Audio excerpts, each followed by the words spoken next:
रखो साइड पे फिर। अस्सलाम वालेकुम, शराय दस्तूर से मैं हूं अब्दुल क़य्यूम सिद्दीकी और आप हैं AQS के साथ। मेरे साथ हैं जाज़ेब अब्बासी और तैयब बलोच। मुल्क के अंदर एक ऐसा समा कायम था एडहॉक जजेस की तकर्री के हवाले से कि जैसे कि पता नहीं कौन सा कोई इंडिया और पाकिस्तान की जंग जैसी समा जैसा जो है वो पैदा किया हुआ था कुछ लोगों ने। जुडिशल कमीशन ऑफ पाकिस्तान का आज इजलास हुआ और उस इजलास में जो जुडिशल कमीशन है ये 9 अरकान पर मुश्तमिल होता है सुप्रीम कोर्ट के जजेस की तकर्री या तैनाती के हवाले से। अच्छा, ये थोड़ा सा मुख्तलिफ तरीक़ाकार है उस तरीक़ाकार से जो कि रेगुलर जजेस की तैनाती का होता है। तो ये जो 9 रुकनी कमीशन था इसके अंदर जो जज साहिबान हैं वो अक्सरियत में होते हैं और एक अटर्नी जनरल होते हैं, एक लॉ मिनिस्टर होते हैं और एक जो है वो पाकिस्तान बार काउंसिल के नुमाइंदे होते हैं। तो आज जो 9 रुकनी जुडिशल कमीशन का इजलास हुआ उसमें 8 अरकान ने मुतफ़क़ा तौर पर 8-1 की अक्सरियत से ये फ़ैसला हुआ कि एडहॉक जजेस की तैनाती की जानी चाहिए। और फिर उसके बाद 2 एडहॉक जजेस के चारों नाम जो थे वो तजवीज़ किए गए थे। उन हवाले से जो रिस्पॉन्स आया था उसको मद्देनज़र रखते हुए आज जो है वो 2 एडहॉक जजेस के नामों के ऊपर मंजूरी दे दी गई है और जो रेशो है वो 8-1 से और 6-3 बनती है। वो 4 नाम कौन थे, उसमें क्या क्या हुआ और जुडिशल कमीशन ने कौन कौन से नुकात जो हैं उनके ऊपर गौर किया, उस वाले से अंदर की कहानी जो है वो मेरे इन दोनों दोस्तों के पास है। उस पर बात करते हैं और पूछते हैं कि आज क्या हुआ और ये इतनी ज़्यादा जो हाइप क्रिएट की गई थी। पाकिस्तान तहरीक इंसाफ के जो चेयरमैन हैं बैरिस्टर गौहर, उनका कल का बयान भी मद्देनज़र रखिए कि एडहॉक जजेस की तकर्री के ऊपर सुप्रीम जुडिशल काउंसिल के अंदर से रुजू किया जाएगा। तो अब एडहॉक जज साहिबान के तकर्री के हवाले से 8 जज साहिबान जो हैं उन्होंने मुतफ़िक़ा तौर पर ये कहा है। तो इसमें तकरीबन जो है वो जस्टिस मंसूर अली शाह भी हैं, चीफ जस्टिस भी हैं, जस्टिस याहिया अफरीदी भी हैं, जस्टिस अमीनुद्दीन खान भी हैं और जस्टिस रिटायर्ड मंजूर अहमद मलिक साहब भी हैं। तो अब देखते हैं कि पाकिस्तान तहरीक इंसाफ के चेयरमैन जस्टिस काजी फ़ाइज़, जस्टिस मंसूर अली शाह और जस्टिस याहिया अफरीदी के ख़िलाफ़ भी सुप्रीम जुडिशल काउंसिल से रुजू करते हैं या नहीं करते हैं या अपने इस बयान से रुजू करते हैं। तो जनाब जाज़ेब अब्बासी साहब, क्या अंदर की कहानी है और क्या क्या डिस्कस हुआ? बड़ा 3 बजे इजलास शुरू हुआ और तकरीबन 5:30 पौने 6 बजे तक ये इजलास जारी रहा। तो काफ़ी डिस्कशन हुई होगी खुल खला के। क्या इतलात है आपके पास, आपके ज़राए क्या कह रहे हैं? शुक्रिया सिद्दीकी साहब। एक तो वो जो आपने कहा जी कि PTI अपने बयान से रिव्यू करेगी या कौंसल से रिव्यू करेगी, उस पर मैं ये कमेंट ज़रूर करूँगा कि मेरे ख्याल में PTI यू टर्न ले लेगी। अच्छा। वो जो हमेशा से यू टर्न लेती रही है। अच्छा, ये इजलास तकरीबन 2 घंटे तक जारी रहा है और इस इजलास में सबसे पहले जो हमारे ज़राए से ये मालूमात हम तक पहुँची हैं कि पहले ये डिस्कशन होती रही है कि ये जो एडहॉक जजेस की अपॉइंटमेंट का जो प्रोसेस होता है, ये जो मुस्तकिल जज होता है उससे मुख्तलिफ होती है। आर्टिकल 175 के तहत ये इन जजेस की अपॉइंटमेंट एडहॉक जजेस की नहीं होती, बल्कि आर्टिकल 182 के तहत इन जजेस की अपॉइंटमेंट होती है और जब जुडिशल कमीशन मंजूरी दे दे तो फिर वो मामला जजेस तकर्री बराए पार्लिमानी कमेटी के बजाय बराए रास्त सदर मुमलिकत को जाता है और फिर वहाँ से मंजूरी होने के बाद फिर ओथ होता है। तो इसके ऊपर काफ़ी ज़्यादा डिटेल डिस्कशन होती रही और जस्टिस मुनीब साहब का बारे में कहते हैं जी कि उन्होंने वो सिरे से बिल्कुल ही ये कह रहे थे कि एडहॉक जजेस जो हैं वो नहीं होने चाहिए। एक जो एतराज़ उनका हम तक ज़राए से पहुंचा है वो ये था जी कि ये सीनियर जजेस रिटायर हुए हैं और अगर ये अब अगर आएंगे तो ये जूनियर जजेस से भी जूनियर हो जाएंगे। अच्छा, तो फिर इसका मतलब है, देखें सुने, तो इसका मतलब ये है कि जस्टिस मुनीब अख्तर, जस्टिस इरफान सादत और अकील अब्बासी थे तो 5वें नंबर पे थे, जूनियर थे। जब उनकी साकिब निसार साहब ने जो है वो पहले एलिवेशन कर दी और उसकी बुनियाद भी ये थी कि जस्टिस याहिया अफरीदी जो हैं, क्योंकि उनका हक बनता था वो पहले आते तो वो 4 साल के लिए चीफ जस्टिस होते और मुनीब साहब ना होते।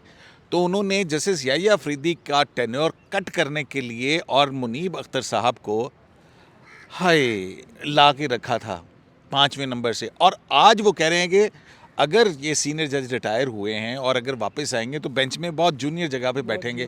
तो ये उनका मौक़िफ़ था। जी, जी। अच्छा ठीक है, यानी कि वो ये कह रहे हैं कि जस्टिस इरफान जो अकील अब्बासी हैं, जस्टिस इरफान सादत ख़ान हैं, उनको इनसे सीनियर बनाना चाहिए, इनको ज़रा नीचे रखना चाहिए।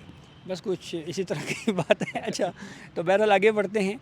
जो मज़हर आलम मियाँ खेल साहब हैं, उनके हवाले से जस्टिस मंसूर अली शाह और जस्टिस याहिया अफरीदी साहब ने ये इख्तलाफ किया है कि मज़हर आलम मियाँ खेल साहब जो है वो इनकार कर चुके हैं अब कि वो जुडिशल एड हॉक जज के तौर पे सुप्रीम कोर्ट में नहीं आना चाहते, तो इसलिए हमें उनके नाम के ऊपर गौर नहीं करना चाहिए। और मुनीब साहब का तो इसके ऊपर भी इख्तलाफ था, क्योंकि वो सिरे से ये कह रहे थे कि एड हॉक जज होना ही नहीं चाहिए। तो 3 वोट तो ये निकल गए।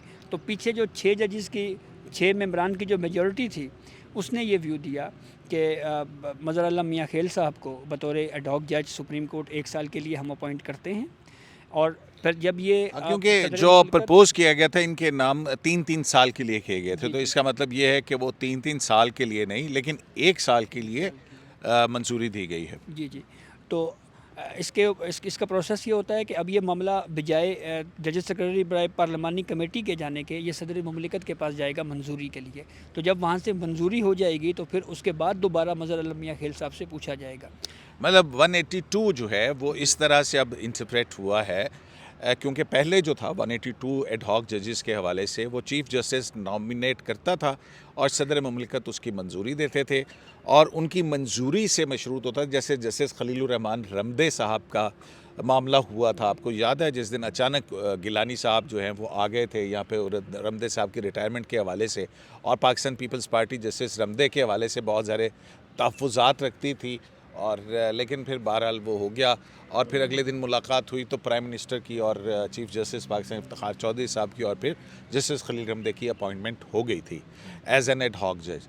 तो अब जो 18वीं आईनी तरमीम है उसके बाद आप ये कह रहे हैं कि क्योंकि जुडिशल कमीशन ऑफ पाकिस्तान का तरीक़ाकार आ गया अपॉइंटमेंट के हवाले से, तो अब चीफ जस्टिस पहले अपने कमीशन से मशवरा करेगा, नॉमिनेट करेगा जजेस, और फिर कमीशन से मशवरा करेगा, और उसके बाद अब सदर के पास मंजूरी के लिए जाएंगे। सदर अगर राज़ी हो जाते हैं तो फिर उसके बाद इन 2 जज साहबान को ऑफ़र की जाएगी एज एड हॉक जजेस ऑफ द सुप्रीम कोर्ट। सरदार तारिक साहब के हवाले से तो क्लियर है ना सर? नहीं, सरदार तारिक साहब के बारे में ये बताएंगे ना आप। अच्छा, हाँ, अच्छा, अच्छा। तो जनाब ये तो उन्होंने बता दिया कि जनाब जस्टिस मज़हर आलम मियाँ खेल साहब ने क्योंकि पहले रजामंदी ज़ाहिर की थी और फिर उसके बाद ये आया कि वो शायद नहीं रहना चाहते हैं, तो जो 6 अरकान हैं उन्होंने कहा है कि क्योंकि उन्होंने पहले रजामंदी ज़ाहिर की थी तो लिहाजा उनकी अपॉइंटमेंट की जाए, और जब ये मंजूरी हो जाए और फिर उनको ऑफ़र की जाएगी, फिर उसके बाद मामलात होंगे। लेकिन जुडिशल कमीशन ने उनका नाम नॉमिनेट कर दिया है एज एन एड हॉक जज। बिल्कुल। तो आपकी क्या इतलात हैं अपना जैसे सरदार तारिक मसूद साहब के हवाले से, क्या है वहाँ पे 8-1 आया है?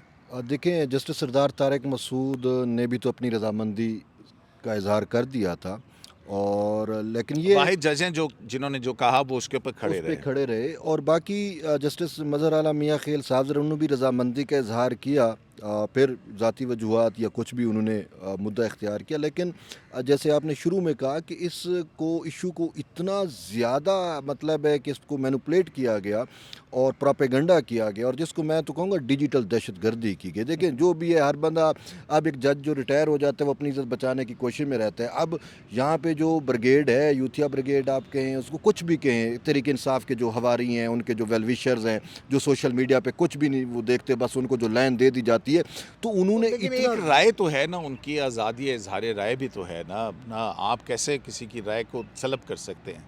देखिए, मैं एक सच्ची बात बताऊं, आज़ादी इजहार राय है, लेकिन ये जो डिजिटल दहशतगर्दी है ना, ये फ़िज़िकल दहशतगर्दी से भी ज़्यादा ख़राब है।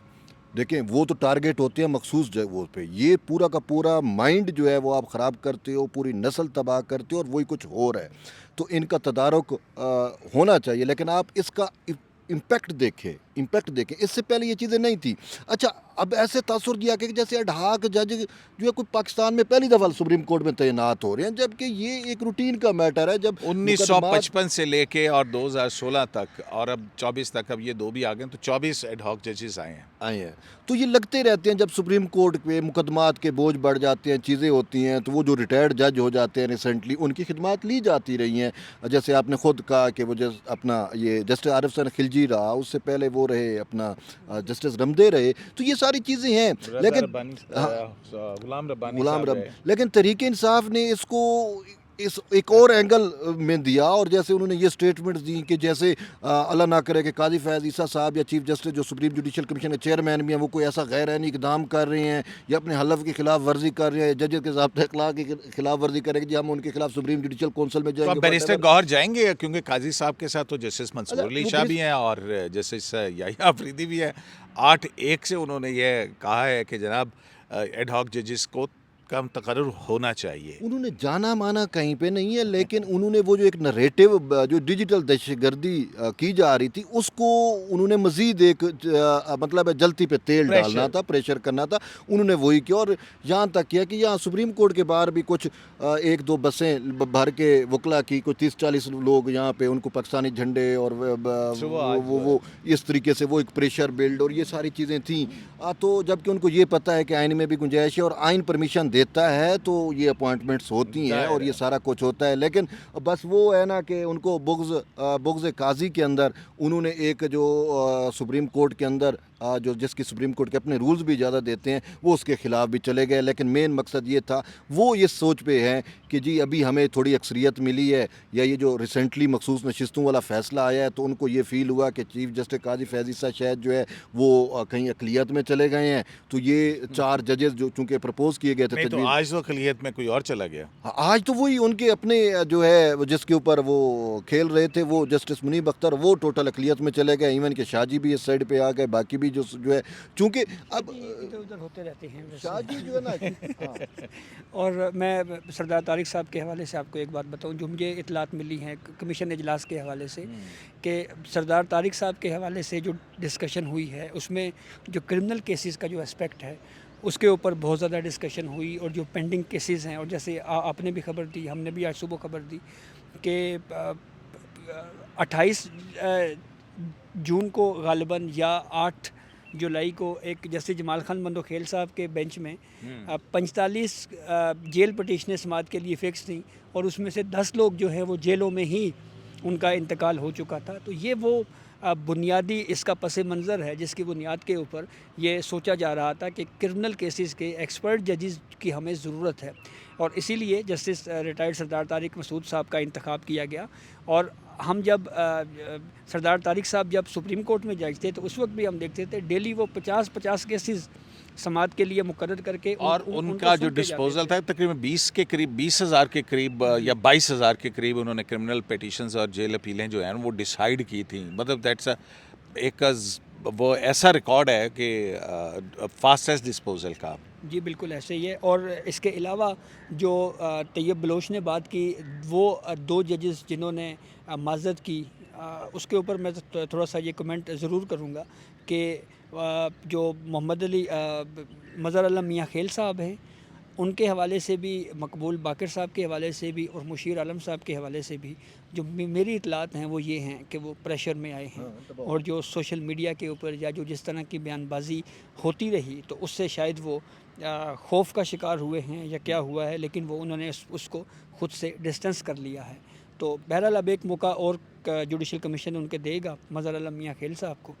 हालांकि न सिर्फ अब देखें, बात यह है कि न सिर्फ ये है बल्कि एक और भी ख़बर है, वो ये है कि गुज़िश्ता रोज़ जजेस कमेटी का इजलास हुआ था, और वो ये था कि पाकिस्तान मुस्लिम लीग नून ने एक रिव्यू दाखिल किया हुआ, उस रिव्यू को नंबर लग गया था, तो जाहिर है वो कमेटी के पास जाएगा रिव्यू लगाने के लिए। तो उस इजलास की भी आधी कहानी कहीं सुनाई गई और आधी नहीं सुनाई गई, यानी कि वो एक झूठ का मलगूबा जो है वो स्प्रेड किया गया मुख्तलिफ व्लॉग्स के ज़रिए से और ट्वीट्स के ज़रिए से। तो वो कल की कमेटी में हुआ क्या, आपको कुछ इतलात हैं उसमें कि क्या हुआ था क्या नहीं हुआ था? तैयब बलोच साहब, मेरे पास तो जो इतलात हैं उसमें तो ये है कि काजी साहब ने चूँकि उन्होंने आई दरख्वास्त आई नज़रसानी की, तो उन्होंने एक उसको तरफ देखिए नंबर ना, लगाया, टेबल किया एक कमेटी के सामने। एक तरफ ये है कि लोगों के आईनी हकूक़ का मामला है और जी, एक तरफ जजेस की छुट्टियां हैं, जजेस तो की वो छुट्टी। मेहनती जज साहिबान ने कहा हम छुट्टियां प्रेफर करेंगे। हाँ, तो बहरहाल उन्होंने टेबल करके तो कमेटी के सामने रखा कि भाई ये चीज़ आ गई है, इसमें मुल्क भी तो एक हैजान किसी कैफियत में है, और आपको ठीक है आपने छुट्टियां करनी है तो आप थोड़ा 10-12 दिन आप इधर बैठ जाएं, 5 दिन हफ्ता बाद में छुट्टियां कर लें, इतना इशू नहीं है। लेकिन वो जजेस साहबान की ये राय ज़रूर आई, 2 जज साहबान की, चूँकि ये 3 रुकनी कमेटी होती है तो चीफ जस्टिस जो है उनकी तो राय थी कि हमें इसको जो है वो देख लेना चाहिए। लेकिन मंसूर अली शाह साहब और जस्टिस मुनीब ने कहा कि एक तो डिटेल जजमेंट नहीं है हमारे पास। डिटेल जजमेंट किसने लिखनी है? वो तो उन्होंने लिखनी है, और डिटेल जजमेंट में भी तो शाहजी को अब शाहजी को भी वक्त पड़ेगा। अब देखें बात सिंपल सी है, मैं यहाँ पे आपके उससे कि देखें तीर तो खाली हवा में भी नहीं चलाया जाता, ये तो सुप्रीम कोर्ट का फैसला है, और हवा में तो नहीं होगा, साफ ज़ाहिर है। अब शाहजी जो है वो किस हवा में सिर्फ उड़ता तीर होता है। अच्छा, अब बात यह है कि शाहजी जो है वो अपने इस फैसले को जस्टिफाई लीगली कैसे करते हैं कि 187 अगर उन्होंने लगाया है तो 187 को कैसे इन्वोक किया गया, आया 184(3) में चले गए। मेरी यहाँ पे ओपिनियन एक डिफरेंट बन रही है कि अगर वो 184(3) में गए हैं या उसका सहारा लिया तो फिर तो इस पे अपील है। कौन सी जुरिस्डिक्शन पे? कौन सी मतलब जुरिस्डिक्शन? आपका सवाल बुनियादी तौर पर यही है कि सुप्रीम कोर्ट ऑफ पाकिस्तान की कॉन्स्टिट्यूशन के अंदर जुरिस्डिक्शंस लिखी हुई हैं, जी, जिसमें 184(3) है, 185 है, 188 है, 186 है। तो ये वो जुरिस्डिक्शन है और इनके मावरा नहीं सुप्रीम कोर्ट नहीं जा जा सकती। सकती। ठीक हो गया। और फिर बिलखुसूस 185 की जुरिस्डिक्शन में बैठ के वो कौन सी जुरिस्डिक्शंस हैं जो इन्वोक की गई हैं, इन्वोक क्योंकि 185 के अपने पैरामीटर्स हैं। अपने पैरामीटर्स में, क्योंकि शाहजी कहते थे जी कंप्लीट जस्टिस होना चाहिए, ठीक है, और वो कंप्लीट जस्टिस के लिए 187 है। तो 187 पे खुद शाहजी की भी अपनी जजमेंट्स हैं और चीज़ें भी हैं कि वो अपने तौर के ऊपर आप उसको मुतहरक तरीक नहीं दे सकते, लागू नहीं हो सकता। उसके लिए आपको जुरिस्डिक्शन, ये अपील की जुरिस्डिक्शन है वो ना, उससे बाहर नहीं जा बाहर नहीं सकते जा कि अगर वो किसी भी कानून के बरखिलाफ अगर जाएगी तो वो नहीं हो सकती है इस- उसके, जिसको बहरहाल एक बड़ी अच्छा, टेक्निकल सी इसी टर्म है। वजह से खुद इलेक्शन कमिशन भी सरासिमगी में है। आज की जो भी उनकी प्रेस स्टेटमेंट आई है, नहीं, मुझे तो कोई सरासिमगी नज़र नहीं आई उस प्रेस में, बल्कि मेरा तो ख्याल है कि जो इलेक्शन कमीशन ऑफ पाकिस्तान ने बड़े प्यार से ये कहा है कि ये जो फैसला है 8 अक्सरियती जज साहिबान का, ये पर इनक्यूरियम है। सही है। बहरहाल ये पर इनक्यूरियम की जो है वो उसके ऊपर भी बात करेंगे। तो ये तो कह रहे हैं कि जी उन्होंने कहा कि हमें छुट्टियां जो हैं वो ज़्यादा अजीज़ हैं, और लोगों के आइनी हकूक़ का मामला फिर देख लेंगे 2 महीने के उसमें बाद। वजह एक भी है और ना, फिर हमारे एक जो है वो डिटेल रीजनिंग भी नहीं है, ये डिटेल रीजनिंग भी हमने लिखनी है, क्योंकि होना ये है कि जो अक्सरियती फ़ैसला आएगा तो उसके बाद डाइसेंडिंग नोट्स आते हैं, मतलब अक्सरियती फ़ैसला आएगा उसको देख के फिर जज साहिबान अपना नोट बाकी 5 जो हैं वो उसके हवाले से लिखेंगे।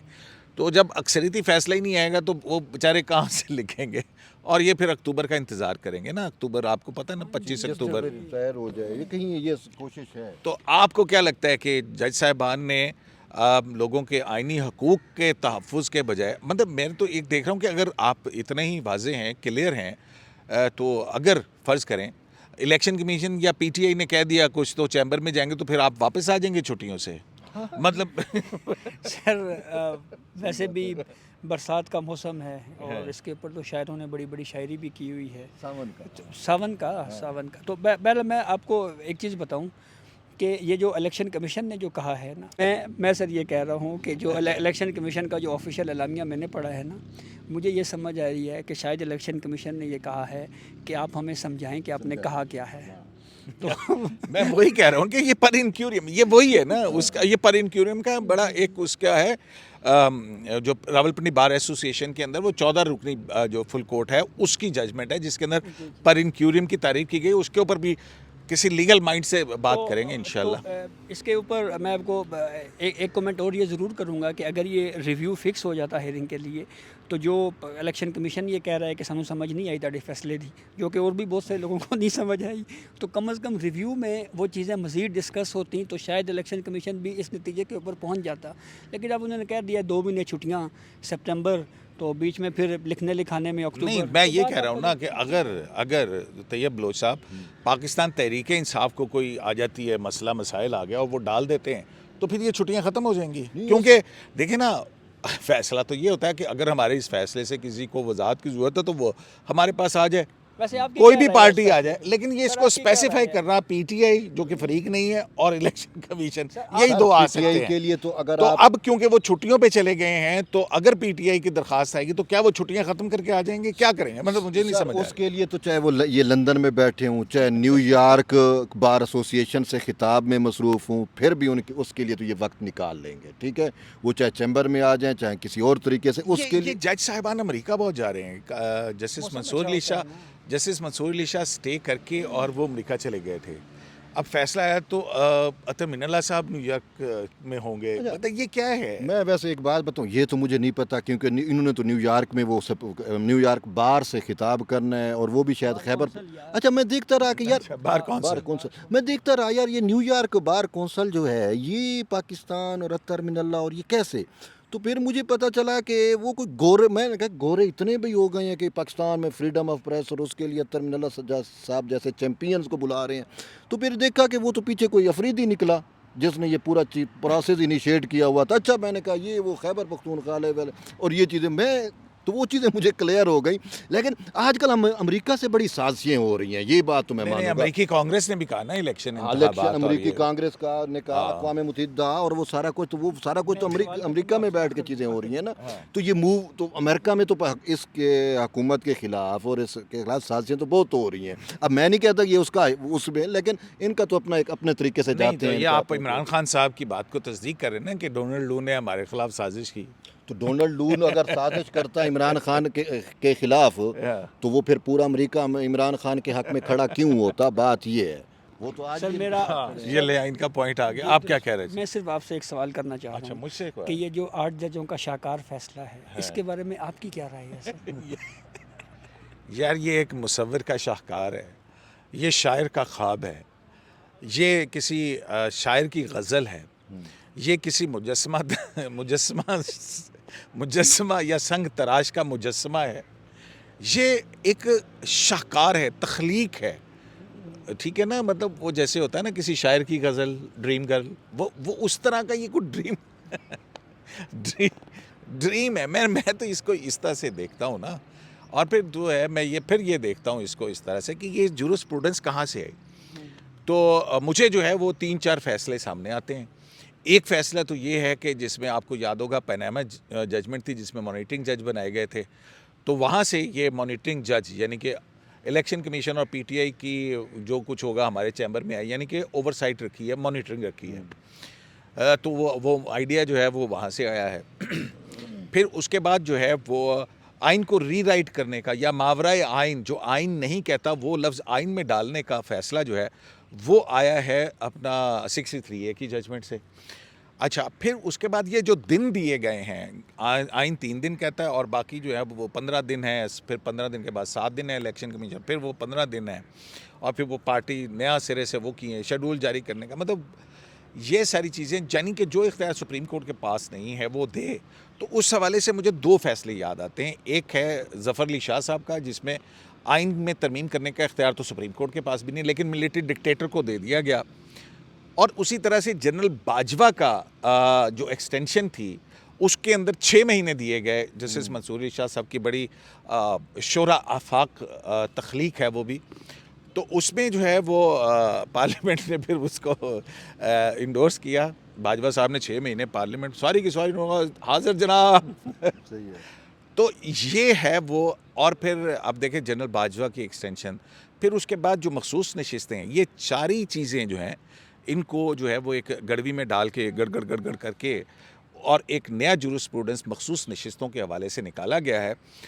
और जो है ये तमाम जो फ़ैसले थे पनामा 63A, जनरल बाजवा की एक्सटेंशन, ज़फ़र अली शाह केस से वो इख्तियार जो सुप्रीम कोर्ट के पास नहीं वो उसको देना, तो ये सारी सोच जो है ये लेके मखसूस नशिस्तों पर जो कि जनरल पातशाह की पार्टी है उसको दी गई है। तो ये मेरा तो ये इसके ऊपर वो है। बहरहाल अब वक्त जो है वो काफ़ी हो गया है।